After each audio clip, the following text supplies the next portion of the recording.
Olá pessoal, obrigado pela companhia de vocês. Terceiro bloco. Se não assistiu a parte 1 e 2, por favor, volta lá porque são importantes. Até agora a gente falou de alguns princípios do direito penal e imaginamos como seria a aplicação deles ao nosso direito ambiental. Ok? Então, quais são esses princípios, professor? Até agora a gente já falou do princípio da intervenção mínima, direito penal, princípio da legalidade, princípio da bagatela. Então, tem muita coisa importante, mais do que isso, deem uma olhada lá no bloco 1 e 2. Beleza, a gente encerrou o bloco 2 dizendo que, dependendo sempre de uma análise casuística de cada caso concreto, é possível, é viável, apesar de não ser uma regra geral, a aplicação do princípio da insignificância nos crimes ambientais, segundo o nosso STF.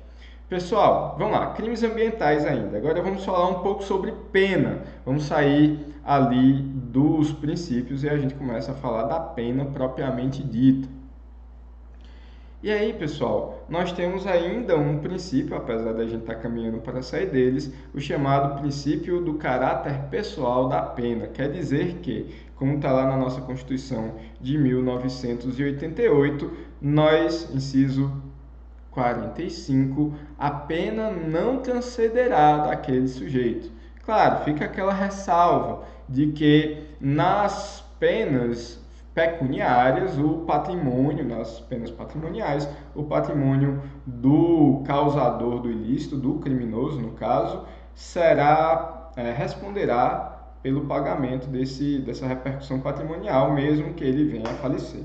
Ok, fora, mas é de lembrar, não é que é os herdeiros que vão ter que pagar, não, vai ser descontado da herança. Eu não vou lá e retiro o patrimônio do herdeiro, independente daquele quinhão que ele teria direito, ok? Então, e que penas são essas? Pessoal, no direito penal geral, no nosso Código Penal, nós temos pelo menos 3 tipos de penas. As chamadas penas privativas de liberdade, que podem ser de detenção, pode ser de reclusão. No caso das contravenções penais, nós teríamos ali a prisão simples, beleza.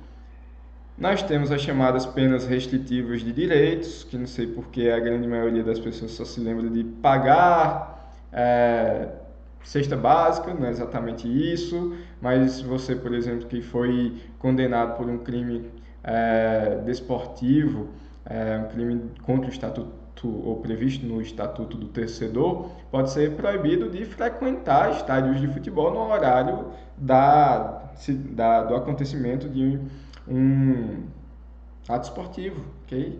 Um evento esportivo. Seria uma restrição de direitos. Não se aproximar a tantos metros da vítima, ok? A restrição de direitos, ok? E nós temos também a chamada pena pecuniária ou a pena de multa. Beleza. William, cesta básica não é restritiva de direitos? Está previsto também, pessoal. Prestar serviço público, coletivo, ok? Está previsto. Por que é importante a gente olhar isso aqui no direito penal ambiental, professor William? Porque, pessoal, a doutrina penalista, inclusive o professor César Bittencourt, eles defendem o seguinte argumento: eu não posso aplicar sanções de natureza penal às pessoas jurídicas, porque eu não posso privá-las de liberdade. Como é que eu ia aplicar uma sanção penal a uma pessoa jurídica? Eu tomaria seu contato social e colocaria dentro de uma gaveta, fechava e deixava um tempo lá? Ou então eu vou até o seu estabelecimento, coloco grades e cerco, uma dogma de vidro? Isso não existe, né, pessoal? Não existe. Mas não é porque eu não posso aplicar penas privativas de liberdade às pessoas jurídicas que elas não podem sofrer sanções de natureza penal. Meus amigos, muito se fala, mas a multa de natureza penal seria, na verdade, administrativa, porque existem as multas lá da administração pública. Galera, tem multa administrativa, tem multa penal. Imagina aquela situação lá de novo, do cidadão que dirigindo embriagado em alta velocidade é flagrado dirigindo acima do limite ao mesmo momento que atropelou uma pessoa. Ok. Ele pode ter cometido um crime de homicídio. Ok. Nessa situação, ele vai responder pelo crime de homicídio com uma possível pena privativa de liberdade de tanto a tanto tempo de reclusão e multa. Não é porque ele vai pagar uma multa penal que ele não vai pagar a multa administrativa de dirigir embriagado do CTB. Entendem isso? Então, a sanção de multa que eu posso aplicar a uma pessoa jurídica pode ter natureza administrativa? Pode, quando prevista e aplicável em normas de direito administrativo. Agora, naquelas situações em que eu tenho um tipo penal específico que vai dizer que se aplica aquela pena privativa de liberdade e multa, eu posso aplicar à pessoa jurídica uma multa de natureza penal, inclusive com uma destinação distinta. Enquanto as multas de natureza administrativa vão para o órgão aplicador dessa multa, sei lá, o IBAMA foi lá, aplicou a multa, ok, vai para o Tesouro Nacional, meio que ali destinado a atividades do IBAMA, beleza. Quando você paga uma multa de natureza penal, você vai reverter esse valor em favor do sistema penitenciário brasileiro. O nacional, se for um crime da jurisdição da Justiça Federal, ou estadual, ou fundo estadual, se for um crime cuja aplicação da sanção foi pela Justiça Estadual. Então, vejam que não é porque eu não posso prender uma pessoa jurídica que ela não comete crimes. Comete. E pode sofrer sanções. Ah, professor, mas eu estava vendo que ali nas restritivas de direito se fala, por exemplo, na suspensão das atividades, na perca da licença. Essas sanções não têm natureza de direito administrativo. A licença, o licenciamento em si não é um ato administrativo. É um bom argumento. Mas, pessoal, uma coisa é você perder a sua licença por uma previsão administrativa, outra coisa é você perder a sua licença por uma previsão de natureza penal. Inclusive, no caso da morte no trânsito, se ela for dolosa, você perde sua habilitação e não é uma sanção administrativa.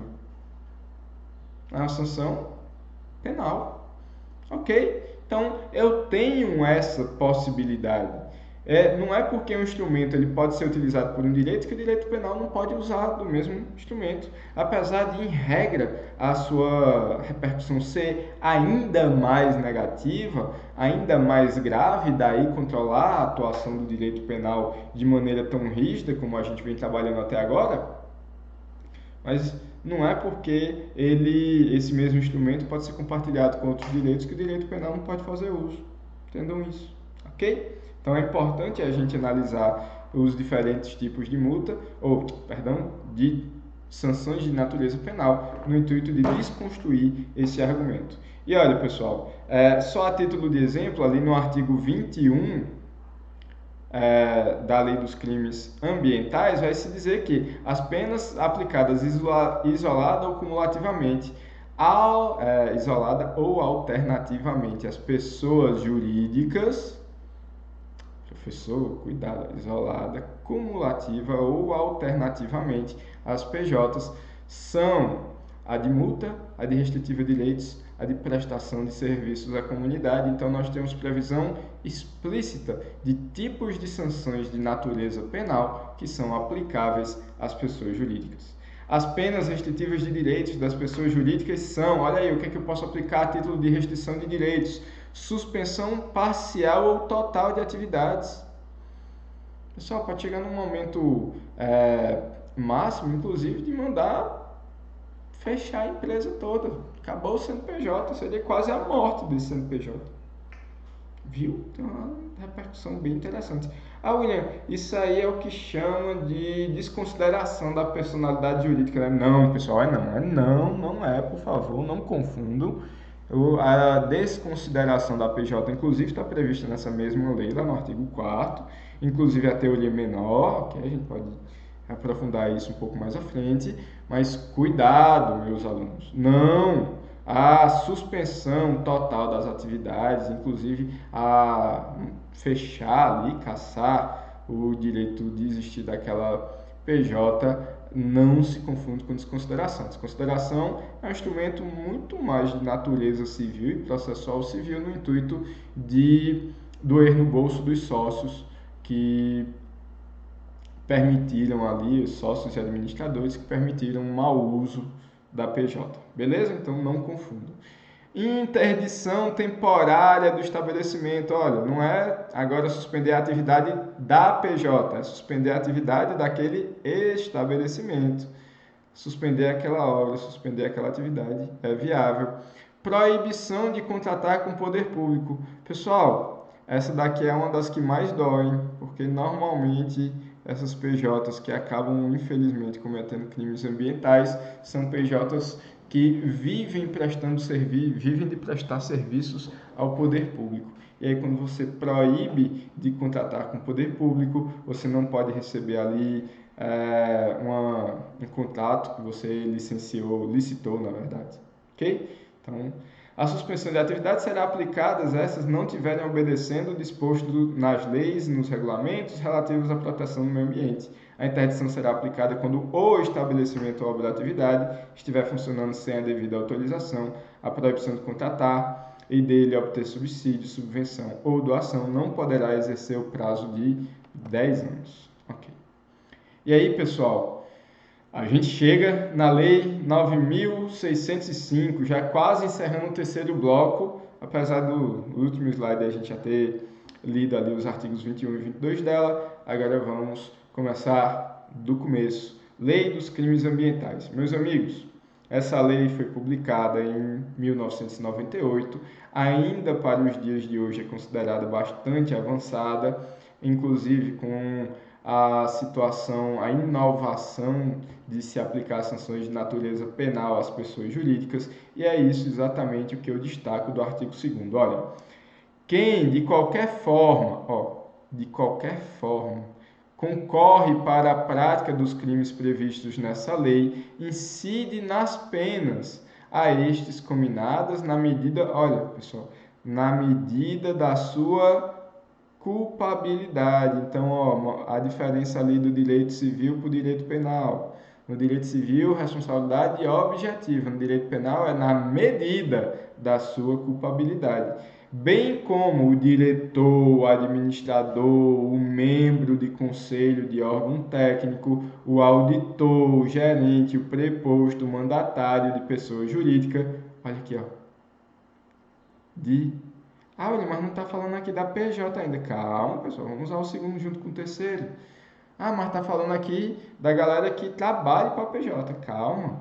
Que sabendo da conduta criminosa de outrem deixar de impedir a sua prática quando poderia agir.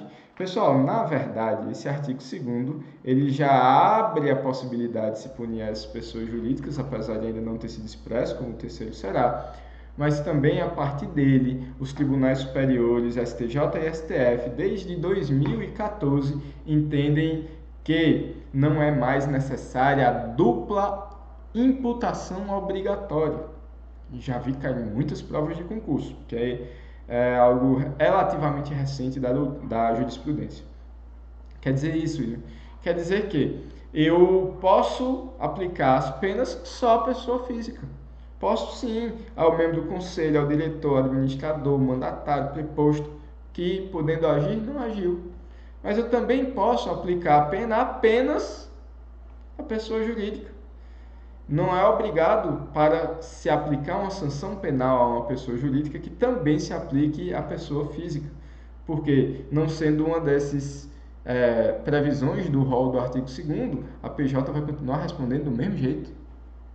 Entendam que cada um só responde na medida de sua culpabilidade. Então, se houver algum fato que não se comunique à PJ que pode ser utilizado na defesa da pessoa física, então a pessoa física poderá ser inocentada e o processo contra a pessoa jurídica segue Até 2014, o STJ não entendia assim, entendia que se houvesse a absolvição da pessoa física, também haveria necessariamente a absolvição da pessoa jurídica. Mas o STF não concordava com isso, já tem jurisprudência bem mais antiga, consolidada, salvo engano, consolidada desde 2012, e em 2014 o STJ mudou de ideia também, 2014 para o STF, 2016 para o STJ. Beleza? Então vamos lá. Pessoal, artigo 3º, olha aqui, as pessoas jurídicas serão responsabilizadas, olha aqui pessoal, administrativa, civil e